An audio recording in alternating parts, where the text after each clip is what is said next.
یہ وہ جگہ ہے جس کا تصور بھی آپ نہیں کر سکتے. رونگٹے کھڑے ہو جائیں گے, ہیبت آ جائے گی. اگر قبر کے بارے میں مستقل کوئی عالم آپ کو آدھا گھنٹہ بتا دے, میرا دعویٰ ہے نیندیں اڑ جائیں گی, ہوش اڑ جائیں گے.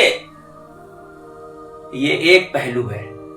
لیکن یہ وہ قبر بھی ہے جو اللہ کے نیک بندوں کے لیے آرام گاہ ہے. یہاں پر جب مردے کو اس کے گھر والے عزیز و اقارب لٹا کے, پٹرے لگا کے, منو مٹی کے نیچے دبا کے واپس چلے آتے ہیں, تو اللہ کے حکم سے اس میں فرشتے بھیجے جاتے ہیں جو سوال جواب کرتے ہیں. 3 سوال ہوتے ہیں. سوالوں کا جواب دے دینے کے بعد اللہ کے وہ نیک بندے جنہوں نے دنیا میں لوگوں کے ساتھ صلہ رحمی کی تھی, اچھا سلوک کیا تھا, اچھا اخلاق تھا, اللہ کی عبادت کی تھی, کسی پہ ظلم نہیں کیا تھا, مظلوم کی مدد کی تھی, ظالم کو ظلم کرنے سے روکنے کی کوشش کی تھی, یتیموں کی کفالت کی تھی, بڑوں کی عزت کی تھی, چھوٹوں سے محبت کی تھی, پڑوسی کے حقوق نبھائے تھے, بیاج کی لعنت سے دور رہے تھے, ہر وہ برا کام جس کے لیے ہمارے نبی نے منع کیا اس سے بچ کے زندگی گزاری, اپنے دامن کو بچا کے زندگی کا ایک ایک دن گزار کے اس قبر کی منزل تک اگر پہنچے ہیں, ایسے لوگوں کے لیے یہ قبر جنت کے باغوں میں سے ایک باغ ہے.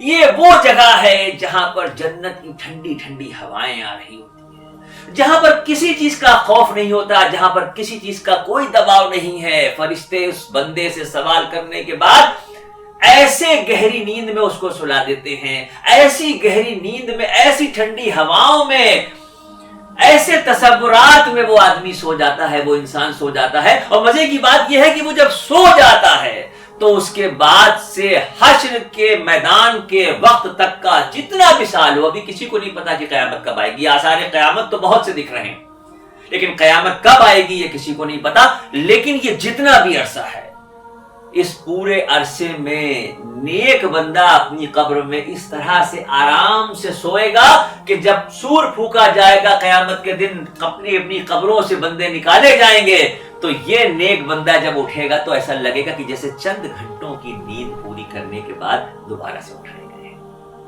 اس کی تیاری کر لیجیے. آپ اور ہم سب کے لیے ہے یہ. ہمارے وہ عزیز و اقارب, ہمارے وہ چاہنے والے, ہمارے وہ گھر والے جو ہر لمحہ ہمارے ساتھ محبت کے سلوک کرتے ہیں. خدا نخواستہ اگر کوئی شخص بیمار ہو جائے, ہاسپٹل میں ہو, تو اس کے اپنے عزیز و اقارب اس کی تیمارداری میں لگے ہوتے ہیں, گھر کا سامان زیورات بیچ کے اس کی علاج کرانے کی کوشش کرتے ہیں کہ کسی طرح سے یہ ہمارا اپنا جو ہے اچھا ہو جائے. لیکن اس کے بعد بھی جب کوئی آدمی دنیا سے رخصت ہوتا ہے, انتقال ہوتا ہے, تو وہی اس کے اپنے عزیز و اقارب جو اس کے لیے کچھ بھی کر گزرنے کو تیار تھے, اپنے ہاتھوں سے اس کو نہلا دھلا کے کفن پہنا کے یہاں لے جا کے سلا دیتے ہیں, لٹا دیتے ہیں, لٹا کے چلے آتے ہیں. اس کے بعد اس قبر کے معاملات اور اس بندے کے اعمال, صرف یہ بات رہ جاتی ہے. اس وقت کوئی کسی کے ساتھ نہیں ہوتا. اس لیے میری گزارش ہے, ہاتھ جوڑ کے گزارش ہے کہ یہاں کب پہنچنا ہے اس کے بارے میں کسی کو نہیں پتا. کب کس کی سانس رک جائے, کب کس کی آنکھ بند ہو جائے, یہ موت اور زندگی کا معاملہ اللہ نے اپنے پاس رکھا ہے. کسی کو نہیں پتا. کوئی نہیں سوچ سکتا کہ ابھی میری عمر ہی کیا ہے, ابھی تو بہت وقت ہے, توبہ کر لیں گے. نہیں, توبہ ابھی کر لیجیے, توبہ ابھی کر لیجیے, ابھی توبہ کر لیجیے. اور اس بات کے لیے آج سے یہ یقین کر لیجیے کہ نہیں, ابھی تک ہمیں پتا نہیں تھا کہ یہ ہیبت کی اور خوف کی اور عبرت کی جگہ ہے, اور یہ جنت کے باغوں میں سے ایک باغ کی ٹھنڈی ہواؤں کی جگہ ہے. اب آپ کو خود فیصلہ کرنا ہے کہ یہاں پہنچنے سے پہلے یہاں کی تیاری کیسے کرنی ہے. یہاں کی تیاری کرنے کے لیے ہم کیا کریں؟ یہاں کی تیاری کرنے کے لیے ہم اپنے آقا نبی کریم سرکار دو عالم صلی اللہ علیہ وسلم کی زندگی کو دیکھیں کہ انہوں نے کیسے اس دنیا میں وقت گزارا. کیوں؟ اس لیے کہ قرآن پاک میں پروردگار نے یہ ارشاد فرمایا کہ میرا نبی خود کچھ نہیں کہتا, جو میں کہلواتا ہوں وہ کہتا ہے, اور ہم نے اپنے محبوب کی امتیوں کے لیے اپنے محبوب کو نمونہ کامل بنا کے دنیا میں بھیجا ہے. تو جب پروردگار پالنہار ترقی کی منزلوں پہ لے جانے والے رب نے اپنے نبی کریم سرکار دو عالم صلی اللہ علیہ وسلم کو دنیا میں بھیج کے ہمیں یہ بتا دیا کہ کیسے زندگی گزارنی ہے, تو پھر ہمیں 2 طرح سے یہاں پر کام کرنے ہیں. ایک تو ہمارے نبی نے جو ہمیں حکم دیا ہمیں اس پہ چلنا ہے. دوسرے, ہمارے دل میں ہمارے نبی کے لیے وہ مقام, وہ عشق, وہ جذبہ ہو کہ جس میں ہمارا دماغ ہمیں بہکائے نہیں, شیطان ہمیں بہکائے نہیں. دیکھیے, جب کبھی بھی دین کی بات ہو رہی ہو, تو صرف اور صرف دل کا استعمال کیجیے، اور جب دنیاوی بات ہو رہی ہو تو دماغ کا استعمال کیجیے، کیونکہ دل نرم ہے، اس کا تعلق اللہ اور اس کے رسول سے جڑا ہے، اور دماغ تیز چلتا ہے، کبھی کبھی شیطان اس کو بہکا دیتا ہے۔ ایک چھوٹا سا واقعہ مجھے یاد آ گیا، ایک حدیث یاد آ گئی کہ یہ اس لیے آپ کو صرف سنا رہا ہوں کہ ہمارا نبی کریم سرکار دو عالم صلی اللہ علیہ وسلم پہ کس طرح کا یقین اور کیسی محبت ان سے ہونی چاہیے۔ ہمارے آقا نبی کریم سرکار دو عالم صلی اللہ علیہ وسلم ایک مرتبہ مدینے میں اپنے حجرہ مبارک سے نکل کے کہیں تشریف لے جا رہے تھے۔ راستے میں دیکھا کہ ایک یہودی ایک گھوڑا بیچ رہا تھا، تو آپ صلی اللہ علیہ وسلم نے اس سے پوچھا کہ بھائی یہ کتنے کا بیچ رہے ہو؟ اس نے دام بتائے، ہمارے نبی نے مول بھاؤ کیا، اور اس کے بعد ایک رقم طے ہو گئی کہ بھائی ٹھیک ہے، اتنے رقم میں یہ گھوڑا ہمارا ہو گیا۔ آپ نے فرمایا کہ تم یہیں رکو، میں ابھی پیسے لے کے آ رہا ہوں، جو بھی کرنسی اس زمانے میں چلتی ہو۔ ہمارے نبی اس کو وہاں پر روک کے اپنے حجرے مبارک کی طرف واپس آ گئے۔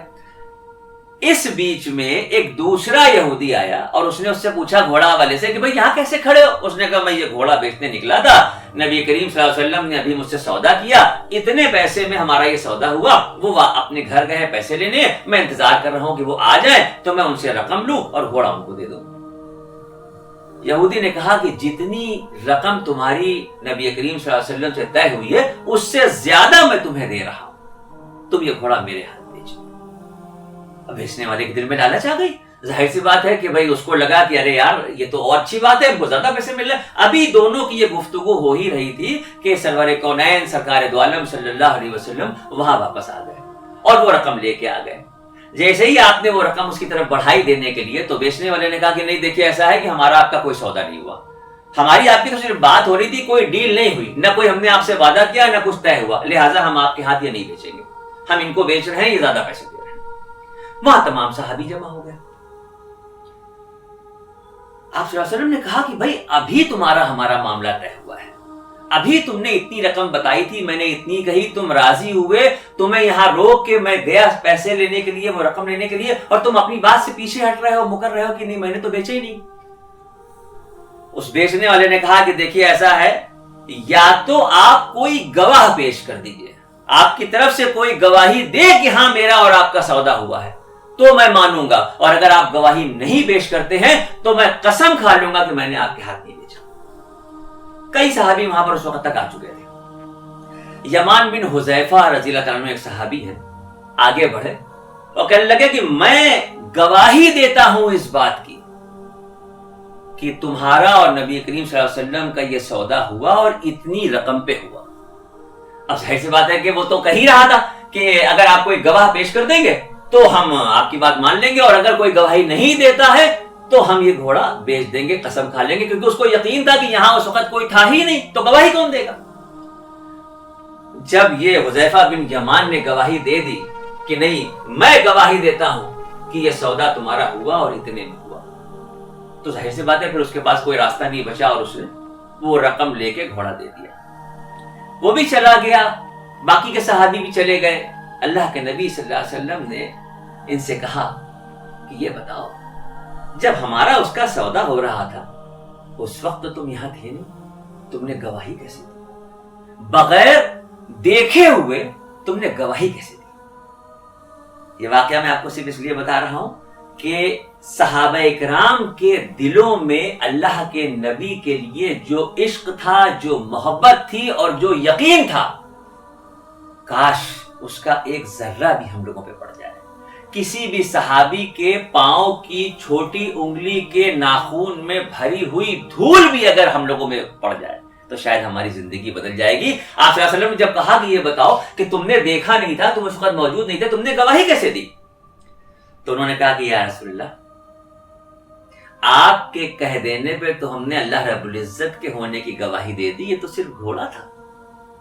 اے اللہ کے نبی، ہم نے اللہ کو نہیں دیکھا، آپ نے کہا کہ لا الہ الا اللہ محمد رسول اللہ، آپ نے اللہ رب العزت کی وحدانیت کا اقرار کرایا، آپ نے بتایا کہ اللہ کون ہے، اللہ میرا پروردگار ہے، پالنہار ہے، کائنات کا رچانے بسانے والا ہے۔ اے اللہ کے نبی یا رسول اللہ صلی اللہ علیہ وسلم، آپ کے کہہ دینے پہ ہم نے بغیر دیکھے ہوئے اللہ پہ یقین کر لیا، یہ تو معمولی سی بات تھی، گھوڑا تھا۔ میرا اس حدیث کو سنانے کا مقصد صرف اتنا سے تھا کہ ہمارے دل میں ہمارے نبی سرور کونین سرکار دو عالم صلی اللہ علیہ وسلم کی سچی اور پکی محبت جس دن پیدا ہو جائے گی، جس دن ہم یہ یقین کر لیں گے کہ جس پیٹرن پہ چل کے زندگی جینے کے لیے ہمیں جو پروفارما ہمارے نبی نے دیا ہے، اگر ہم اس پہ چلتے ہیں، اپنے زندگی کے لمحے لمحے میں اللہ سے توبہ کرتے ہوئے، گناہوں کی توبہ کرتے ہوئے، تمام خرافات سے بچتے ہوئے، اپنی جانب سے کوشش کرتے ہوئے، نیک عمل کرتے ہوئے، دین کی باتوں کو دوسروں تک پہنچاتے ہوئے اگر زندگی گزارتے ہیں تو پھر یہ یقین رکھیے گا انشاءاللہ یہاں پر پہنچنے کے بعد اچھی ٹھنڈی ہواؤں کے بیچ میں میٹھی نیند حشر کے دن تک کے لیے سوئیں گے۔